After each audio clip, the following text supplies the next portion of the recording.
Jayam Vishnupada Paramahamsa Parivrajakacharya Ashtottara Shata Shri Srimat His Divine Grace A.C. Bhaktivedanta Swami Srila Prabhupada Ki Jai Grantaraj Srimad Bhagavatam Ki Jai Nitai Gauda Premanande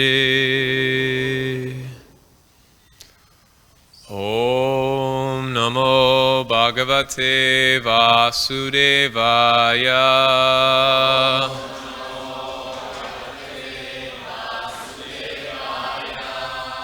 Om Namo Bhagavate Vasudevaya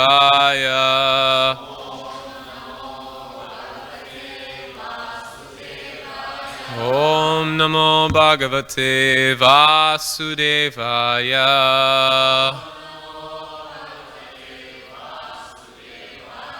Narayanam Namaskritya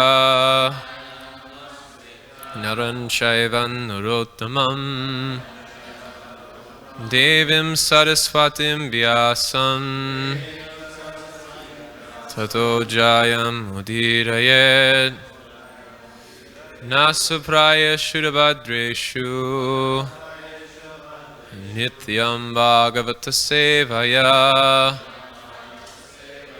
Bhagavati Uttama Shloke Bhaktir Bhavati Naishtaki Krishnaya Vasudevaya Devaki Nandanaya Cha Nanda Gopa Kumaraya Govindaya Namo Namaha. Reading from the Srimad Bhagavatam, 3rd Canto, Chapter 15, Text number 31. Tabhyam Mitsatsu Animisisu Nisidyamanaha Sudarthatama Hi api Hare Pratiharabhyam Ucha Suhritamaha Didriksita Vange Isat Kama Anujana Sahasa Te Upapulata Aksaha Tabhyam Misatsu Animit Sesu Nidsanyamanaha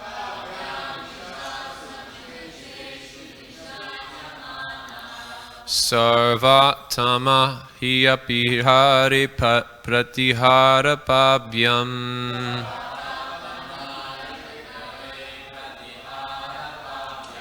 Uchai Suritama Didriksita Bhaga Isat Kamanujena Sahasata Upa Pulaktaksha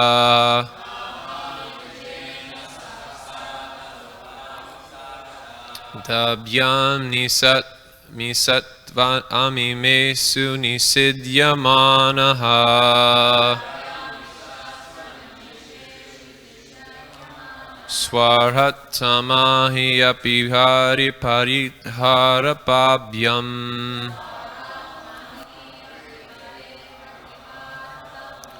Uchai Suritama Didriksita Bhaga Isat Kamanujena Sahasata Upa Putaksha Tabhyam Misatsva Anamisesu Nisidyamanaha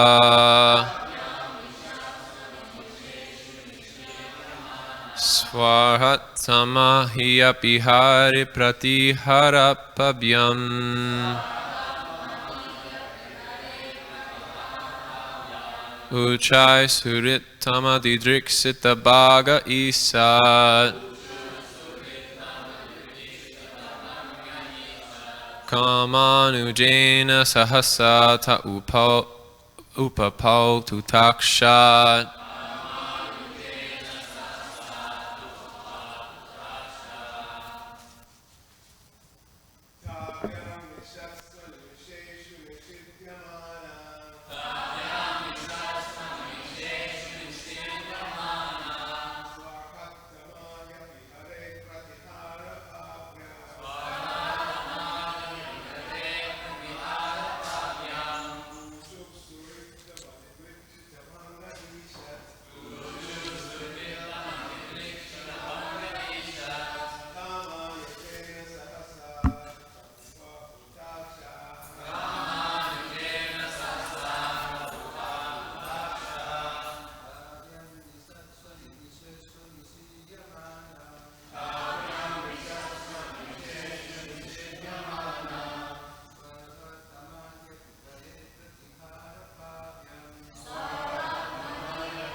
Isa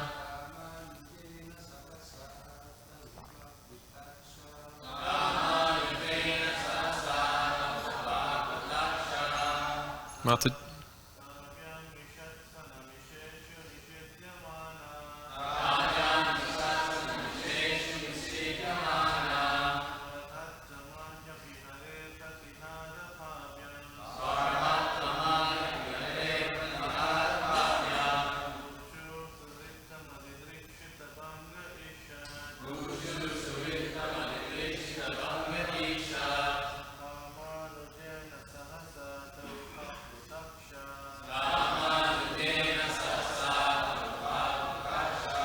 Matajis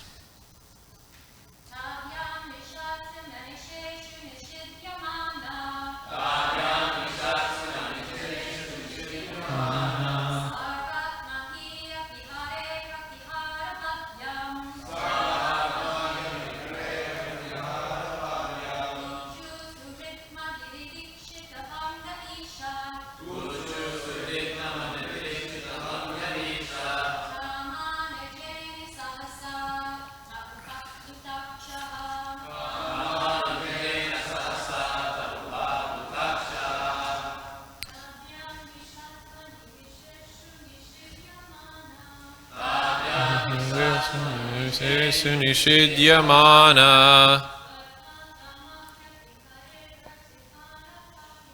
Sarvatamahiya Prihara Pitara Pabhyam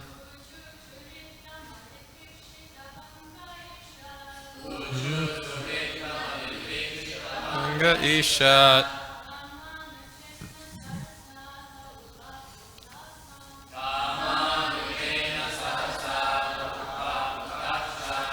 Tabhyam by those two porters Misatsu while looking on Animi Sesu demigods living in Vaikuntha Nisidyamanaha being forbidden Suartamaha by far the fittest persons He api although Harir of Hari, the Supreme Personality of Godhead. Pratiharapabhyam by the two doorkeepers. Uchai said, Surittamaha, most beloved. Didriksita, eagerness to see. Bangye, hindrance. Isat, slight. Kama Anujena, by the younger brother of lust, anger. Sahasa, suddenly. Te, those great sages. Upapulta, agitated. Aksha, eyes. Translation and purport by His Divine Grace, A.C. Bhaktivedanta Swami Srila Prabhupada. When the Kumaras, although by far the fittest persons, were thus forbidden entrance by the two chief doorkeepers of Sri Hari, of Sri Hari, while other divinities looked on, their eyes suddenly turned red because of anger due to their great eagerness to see their most beloved master, Sri Hari, the personality of Godhead. Purport. According to the Vedic system, a sannyasi, a person in the renounced order of life, is dressed in saffron-colored garments. This saffron dress is particularly a passport for the mendicant. It's practically a passport for the mendicant and sannyasi to go anywhere. The sannyasi's duty is to enlighten people in Krishna consciousness. Those in the renounced order of life have no other business but preaching the glories and supremacy of the Supreme Personality of Godhead. Therefore, the Vedic sociological conception is that a sannyasi should not be restricted. He is allowed to go anywhere and everywhere he wants, and he is not refused any gift he might demand from a householder. The four Kumaras came to see the Supreme Personality of Godhead, Narayana. The word Surittamaha, best of all friends, is important. As Lord Krishna states in the Bhagavad Gita, He is the best friend of all living entities. Suridam Sarva Bhutanam. No one can be a greater well-wishing friend to any living entity than the Supreme Personality of Godhead. He is so kindly disposed towards everyone that in spite of our completely forgetting our relationship with the Supreme Lord, He comes Himself, sometimes personally as Lord Krishna appeared on this earth, and sometimes as His devotee, as did Lord Chaitanya Mahaprabhu, and sometimes He sends His bona fide devotees to reclaim all the fallen souls. Therefore, He is the greatest well-wishing friend of everyone, and the Kumaras wanted to see Him. The doorkeeper should have known that the four sages had no other business, and therefore to restrict them from entering the palace was not apt. In this verse, it is figuratively stated that the younger brother of desire suddenly appeared in person when the sages were forbidden to see their most beloved personality of Godhead. The younger brother of desire is anger. If one's desire is not fulfilled, the younger brother anger follows. Here we can mark that even great saintly personalities like the Kumaras were also angry. But they were not angry for their personal interests. They were angry because they were forbidden to enter the palace to see the personality of Godhead. Therefore, the theory that in the perfectional stage one should not have anger is not supported in this verse. Anger will continue even in the liberated stage. These four mendicant brothers, the Kumaras, were considered liberated persons, but still they were angry because they were restricted in their service to the Lord. The difference between the anger of an ordinary person and that of the liberated person is an ordinary person becomes angry because his sense desires are not being fulfilled, whereas a liberated person like the Kumaras becomes angry when restricted in the discharge of duties for serving the Supreme Personality of Godhead. In the previous verse, it has been clearly mentioned that the Kumaras were liberated persons. Vidittatma tattva means one who understands the truth of self-realization. One who does not understand the truth of self-realization is called ignorant, but one who understands the self, the super-self, their interrelation, and activities in self-realization is called Vidittatman tattva. Although the Kumaras were already liberated persons, they nevertheless became angry. This point is very important. Becoming liberated does not necessitate losing one's sensual activities. Sense activities continue even in the liberated state. The difference, however, is that sense activities in liberation are accepted only in connection with Krishna consciousness, whereas sense activities in the conditioned stage are enacted for personal sense gratification.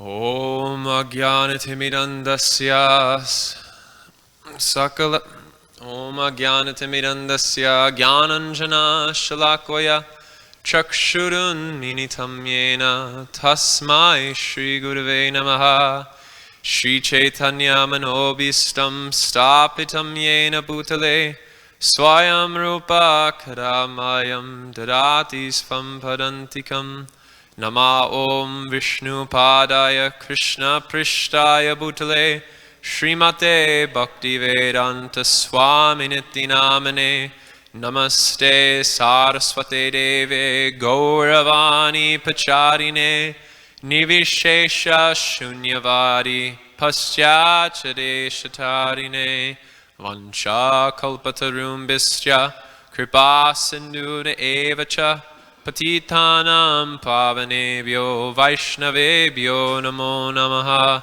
Jaya Shri Krishna Chaitanya Prabhu Nityananda Shri Advaita Gadadhara Shri Vasari Gaura Bhakta Vrinda Hare Krishna Krishna Krishna Hare Hare Hare Rama Rama Rama Hare Hare Durgame Patime Nantasya Sakalat Paragater Mahur Swakripa Yastidanena Santa Sanfavalambanam.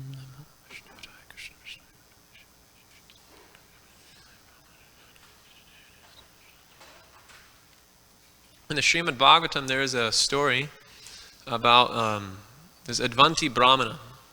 So the Advanti Brahmana was a Brahmana from the Advanti part of India, which is present day known, I think, as Ujjain. It's the same place. So the Advanti Brahmana, he was a miser, and anything that he had, he kept to himself. And he would hoard his wealth so much that it would deteriorate not only his family's welfare, but his own welfare, that he became, so overcome with greed and the obsession to possess that everyone around him suffered because of it. And then, due to force of circumstances, the will of destiny, he lost everything. And in the course of losing everything, Krishna gave him some intelligence from within to, give up this world and take sannyas. So that's what he did. And because of his previous activities and the way he treated people due to his miserliness and his greed, when he took sannyas and he was traveling through the country, depending on the will of Krishna, many people ridiculed him, many people assaulted him. It's described that when he would sit down to perform his duties, people would come and kick dust on him and spit at him and call him, horrible names. And when he went to take prasadam, children would come and pass urine on the food he was about to eat. They would do so many horrible things to him.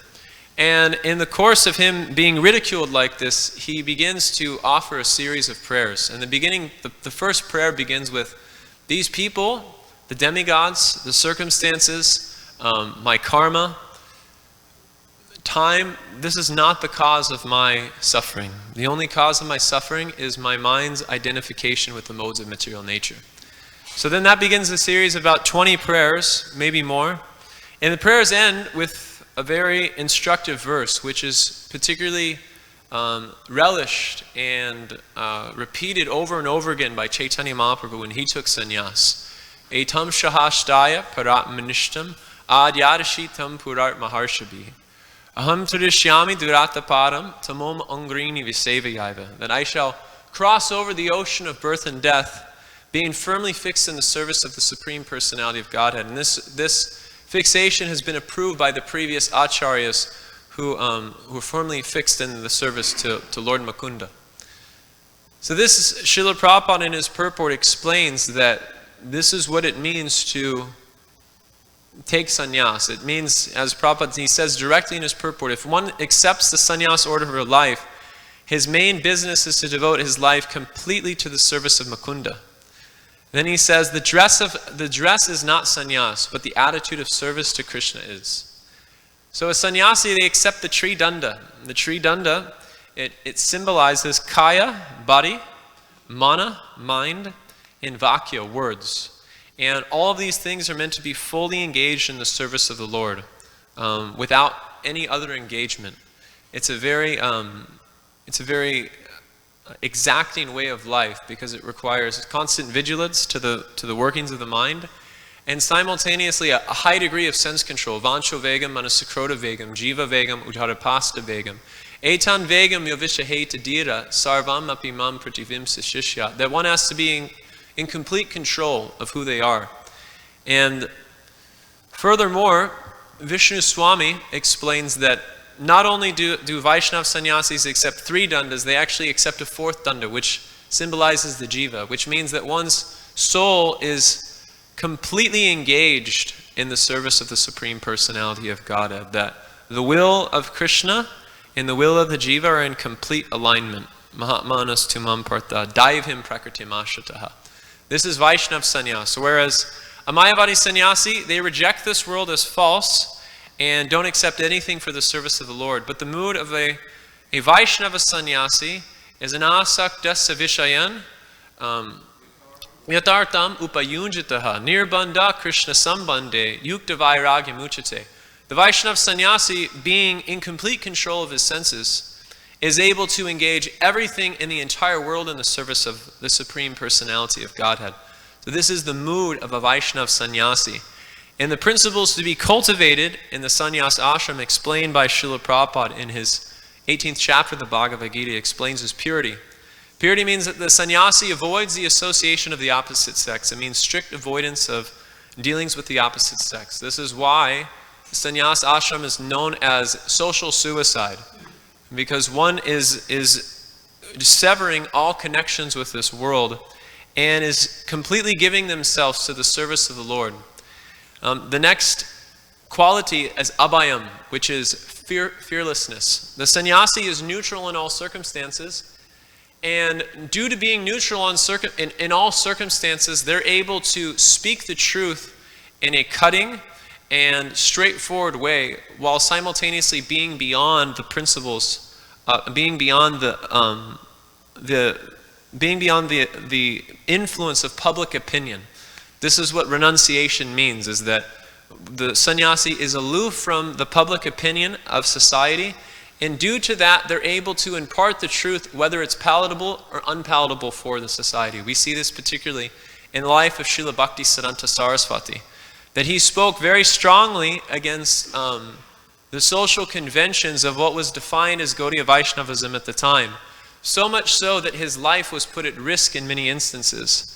So the verse which exemplifies this is a verse which comes in the 11th canto of the Srimad Bhagavatam. Tataldu sangha uksrajya satsu sajeta bhutimam santasya evasya chindanti mano vyasangam uktibihi. That a sadhu, particularly a sannyasi, they're supposed to instruct the world to give up all bad association, and then simultaneously, through their uktibihi, their words, they're able to sever the manovyasangam, the chindanti. They cut the manovyasangam, which is over-obsession with absorption in the material energy, which is the living entity's primary disease in the world, is this raga and dvesha.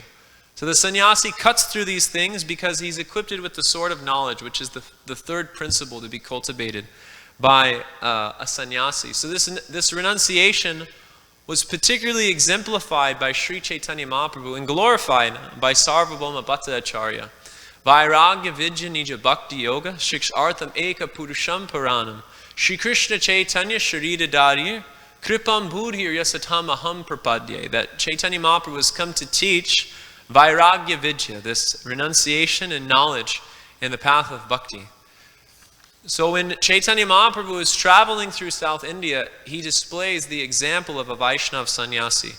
Se loka prema mata hana bale hari Krishna prabhane pache sangayaya darshana satrishna. This verse explains that whoever heard Sri Chaitanya Mahaprabhu chanting the holy names of Lord Hari and Krishna, they would follow the Lord, and they would become very, very eager to see him. They become overwhelmed with the same emotions that Sri Chaitanya Mahaprabhu was experiencing. And then it goes on to explain, Kataksyane rahe prabhu tare alingya vidyaya karyala tare shakti sanchariya. And then after someone would see the Lord would embrace that person. And having been embraced by the Lord would invest them with his spiritual potency. And Srila Prabhupada explains in his commentary that what he would be invested with is the Ladini and Samvit Shakti, which ignites the devotional spirit within the living entity. So this is the purpose of the sannyas ashram, is to go from town to town and enliven people with Krishna consciousness by imparting instructions in the matter of devotional service, and then simultaneously, by the spiritual Shakti which emanates from the life of that devotee, impart that devotional fervor that is carried within the heart of a Vaishnava sannyasi. So Mahaprabhu demonstrates that the sannyas order means complete dedication to preaching the principles of Krishna consciousness everywhere. Many times, if you listen to Srila Prabhupada's sannyas lectures, he says, now your duty is to travel all over the world and preach Krishna consciousness. So, furthermore, a sannyasi has the duty of empowering the world to also preach Krishna consciousness. So as Mahaprabhu continued on his travels, he came to a town known as Kumarahata. And this verse explains his arrival in Kumarahata. Premaveshe hasi kadi nritya gita kaila deki sarva lokara chitte chamakara haila. So when Chaitanya Mahaprabhu entered the town, he was overwhelmed with his normal symptoms of ecstasy, such as laughing, crying, dancing, chanting. And everyone who saw him was completely enchanted, completely amazed to behold the beauty of Sri Chaitanya Mahaprabhu. And there was one particular Brahmana in this town of Kumarahata who was particularly interested in Sri Chaitanya Mahaprabhu. So he invited him to his home, as is the proper etiquette of a grihastha, to invite a renunciate, a sannyasi, to one's home. So the Brahmana brought Chaitanya Mahaprabhu in his home, washed the Lord's feet, fed him, and then his family drank the water that washed the Lord's feet, and simultaneously they took the remnants that Sri Chaitanya Mahaprabhu had eaten. And then the Brahmana recites the following verse. Kripakara Prabhu more yanta mana sange sahite na pariduka visayata range. He says, my dear Lord, kindly show mercy to me and free me from the entanglement of material life, because to tolerate the waves of the misery of this material life is becoming completely impossible for me. So then Sri Chaitanya Mahaprabhu replies in the following way. He says, Prabhu kahe achi bata kabu na kaiba grihe rahi Krishna nama nirantara laiba. He said, don't ever speak like that again. Better you remain at home and always chant the names of Krishna. And then he gives one of the most important instructions for the entire Krishna consciousness movement. Yarideka tarikaha Krishna upadesh amara agnaya hana guru tara edish. Instruct everyone about the principles of Krishna consciousness based on the Bhagavad Gita, and in this way become a guru and liberate the land. So then, after Sri Chaitanya Mahaprabhu empowers the Brahmana with this particular instruction, he gives a benediction. And in this benediction, it reveals a lot as to what chanting Hare Krishna and carrying on the mission of Sri Chaitanya Mahaprabhu does for the practitioner of Krishna consciousness, whether they are a grihastha, or whether they're a brahmachari, whether they're a sannyasi, whether they're a vanaprastha. This verse is a benediction which is given to anyone who takes on the mission of Sri Chaitanya Mahaprabhu. Kabuna baribe tomara visaya taranga punarapi etani pabimora sangha. So he says that if you follow this instruction of always chanting Hare Krishna and then furthermore teaching people about the Bhagavad Gita, no amount of materialistic life will ever obstruct your spiritual advancement. And if you follow these principles simultaneously, you will never lose my company. So in this particular instance, in this particular pastime, we're seeing how Sri Chaitanya Mahaprabhu is, as Bhaktivinoda Thakur is describing him, as being Griya Jana Sikshaka, the instructor of family men. And then also Nasikula Nayaka, the hero of those who are in the renounced order of life. Because through this particular pastime, he's displaying the example of a sannyasi for those in the renounced order of life, and then simultaneously giving instructions to those who are grihasthas. And actually, the activities are meant to be the same in essence, which is the ultimate goal of life is to chant Hare Krishna and give Krishna consciousness to others. And by doing this, one will be fully protected by Krishna if one stays connected to the transcendental vibration of hearing and chanting in the company of devotees, and simultaneously extending oneself for the mission of Sri Chaitanya Mahaprabhu. One will be in the association of Mahaprabhu constantly. This is the benediction that Sri Chaitanya Mahaprabhu gives the Kumara Brahmana. So the only thing that will prevent us from this benediction, that will prevent us from accessing the mercy of Sri Chaitanya Mahaprabhu, is Vaishnava Parad. Bahu Janma Kariyari Shravana Kirtana Tabutana Paye Krishna Pare Premadan. Of course, we recite this verse every morning, that even if one goes on for lifetimes chanting the holy names of Krishna, if one commits Vaishnava Parad, no matter how much they go on chanting, they won't make any advancement and they won't be able to achieve the ultimate goal of their life, which is Krishna Prema. So who is a Vaishnava is the question we have to ask ourselves. Who is it that we have to avoid offending? Well, in the Bhagavad Gita, Krishna says, Mama Ishvam so jiva loke jiva bhuta sanatanaha. This gives us a clue that in reality, actually everyone is a devotee. And Chaitanya Mahaprabhu says this in the Chaitanya Bhagavat. Ananta Brahmande yata sabamora das. Ekate ye pura himse se yayanash. That you should understand that all living entities in the numerous universes, they are all my servants. And therefore, any living entity that harms another living entity will be punished. So it's important to understand that in essence, everyone is actually a Vaishnav, but in different degrees of qualification. And to that degree, respect is to be offered. Krishneti yasya giritam manasadriyeta. That according to the advancement of a Vaishnava, one shows respect. So this is particularly demonstrated in the life of a Madhyama Adhikari. Ishvare taradineshu balishesheshu dvisatshusha prema maitri kripopeksha yat karoti sa madhyamaha. That the Madhyama Adhikari develops love for Krishna. They show compassion to the innocent. And they avoid the envious, and they simultaneously make friendship with the devotees.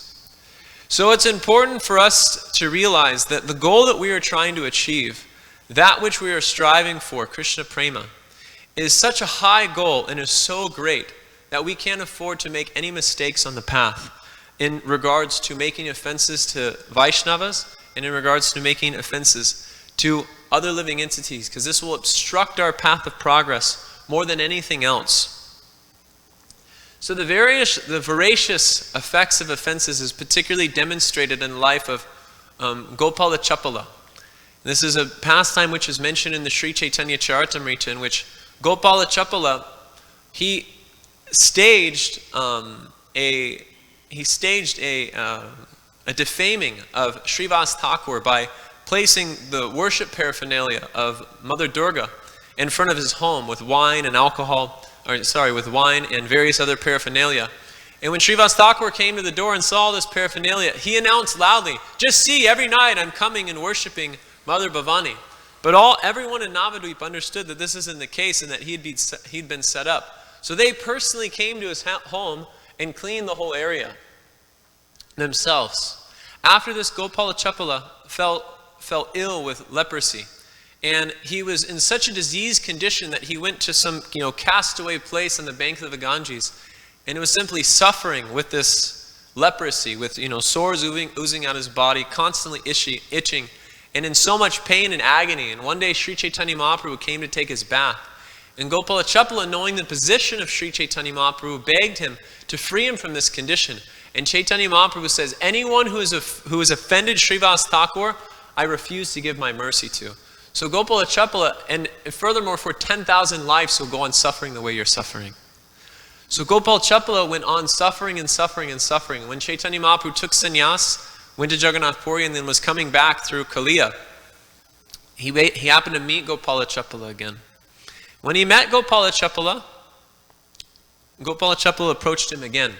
And Chaitanya Mahaprabhu took compassion on him and said, "If you want to get freed from the condition you're in, you need to take shelter of Srivas Thakur." So that's what he did. Now there's a further history to this story of Gopal Chapala.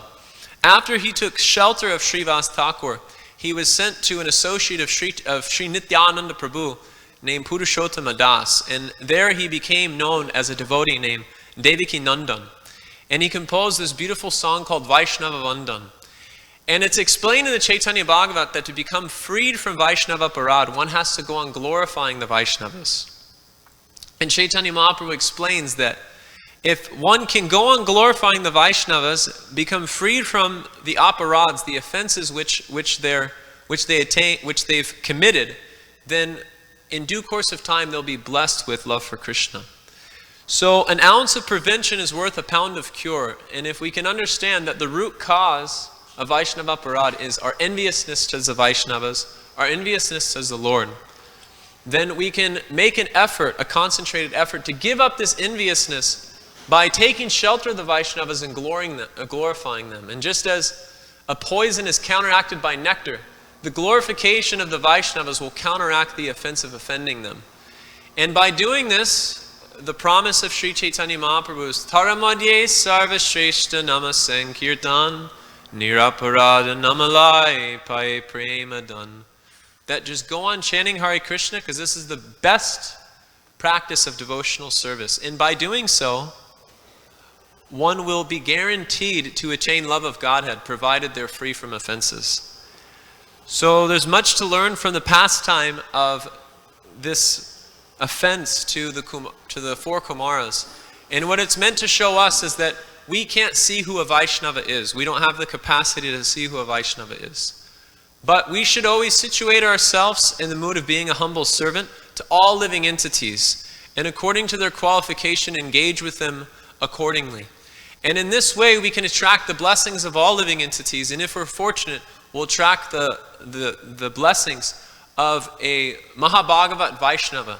And that Mahabhagavat Vaishnava will bless us with his mercy, which will allow us to make rapid advancement in the course of our devotional life. Hare Krishna.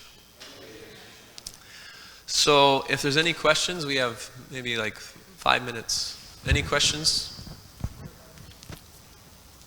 Bhakti Kir and then Prema Sankirtan. Bhakti Kir and then Prema Sankirtan.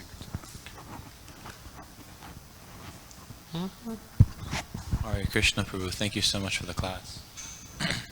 I wanted to ask, it seems fairly feasible most of the time to prevent offenses on the more gross level, and you said the prevention for that is glorification of devotees. Is there any different approach, or is it the same method in terms of subtle offenses happening within the mind? Yeah. So actually, the offenses of a mind is mentioned in the pastime of Mother Sachi offending Advaita Acharya. So this sets the example that yes, one has to be careful even with the movements of their mind. But Krishna explains how the mind can be controlled in the Bhagavad Gita. Asamsayam mahabaho manu durni graham shalam abhasyena takonteya vairagyena chayuchate. That there's two principles to control the mind. Abhasya, practice, and vairagya, detachment. So one has to practice glorifying Vaishnavas even within their mind. And simultaneously, one should be detached from material circumstances, because involvement in obsession, purusha prakritisto hi punkte prakritir jangunan, karanam gunasangasyat sadasadyoni janmasu. This over-involvement with the material energy makes us feel that this situation actually matters. And when we have some stake in the material world, then when others threaten that stake, then we have the tendency to become envious. So detachment should be cultivated, because if one can be detached from the material circumstances of the comings and goings of the material energy, then one won't be so inclined to be envious of other living entities. And this will provide the practitioner an opportunity to just see things the way Krishna sees things. Samoham sarvabhutesu name dveso sinapriya. That actually all these living entities are just Krishna's parts and parcels, and they're all struggling with their own mode of material nature. So then rather than trying to compete with them, rather trying to be envious of them, I should simply try to have compassion and be of service. So as much as one can cultivate a mood of service, and then simultaneously cultivate the mental practice of glorifying Vaishnavas in all circumstances, then this will protect the sadhaka. Hare Krishna. It's incredible, perfect class. I really like everything what you said. It's very deep, very thoughtful, very shastric way. You say so much slokas, very inspiring class. And you already actually, you gave answer to my question, you can say, but still, if you can explain a little bit, maybe from different point of view, this envy what we have with other living being in Krishna, and these things why we are here, this like lustful desire to enjoy this material world, especially this attraction between man and woman, sexual attraction. So can you maybe from some other way elaborate like connection between lust and envy? Well, yehi samsparsa jaboga dukkha yonaya evate advayantanta kaunteya nate surumate buddha. That contemplation of the objects of the senses is the womb of suffering, and this begins with contemplation. Dhyato vishayam pumsang kamat tesu vijayate sangat sanjayate kaman kama kroda vijayate. That the more we contemplate the objects of the senses, it develops a desire for them. And Bhaktivinoda Thakur explains that the verse after this, the final stage of this, cast into material illusion, cast back into the pool of material life, that the culmination of all these unwanted qualities is matsarya, enviousness. So he wrote an entire article called Matsarya. And he explains at the end of that article that non-enviousness is the cause of liberation for the living entity, and the only cause of bondage for the living entity is enviousness. And he goes on to say that envy is the competitor of Krishna Prema. It's the opposite end of Krishna Prema. Because if we have envy towards Krishna, that reflects into enviousness for all living entities, because everyone's connected with Krishna. So as far as possible, we should cultivate anukalena Krishna anushilanam, a favorable disposition towards Krishna. Mala Bhakta Maharaj. It's short. Thank you very much for a wonderful class. We have to always remember, that when we as devotees become more and more advanced, what happens is we get more and more praise and adoration, distinction, and glorification. That should be forgotten instantly as soon as it comes to us. If we don't forget it, we actually believe it. If we believe it, we again enter into the position of lordship. I'm glorious, I'm wonderful, I'm better, I'm higher, I'm esteemed, therefore no one is like me. And as soon as that happens, then the path of fall down has begun. So therefore, we just have to remember, when we are praised and honored and distinction, I've gotten that quite often, but it doesn't have to be done outwardly, it should be done inwardly. When you do it outwardly, that's another form of wanting to be praised. Oh, how humble he is, how glorious he is, how surrendered he is. No, actually we are nothing but what Krishna makes us. And if we keep that in mind, we are only what he will allow us to be, to enable us to be, to grow to be. And if we keep that Krishna is the source and that we are not the source, then we're on what we call a competent and useful platform. But that platform becomes incompetent and unuseful once we begin to take the credit for all these things. Even a little credit, that's enough to build into a monstrous credit. Thank you so much, Maharaj. Whenever I travel the world and I hear your recordings going, I think of you and I think of exactly what you said, because you always emphasize that in all circumstances. Thank you, Maharaj. Thank you, Maharaj. Grantaraj Srimad Bhagavatam Ki Jai. Vancha kalpatarumbhischa kripa sindhuda evacha patitanam pavanebhyo vaishnavebhyo namo namaha. Anantakoti Vaishnava Vrinda Ki Jai.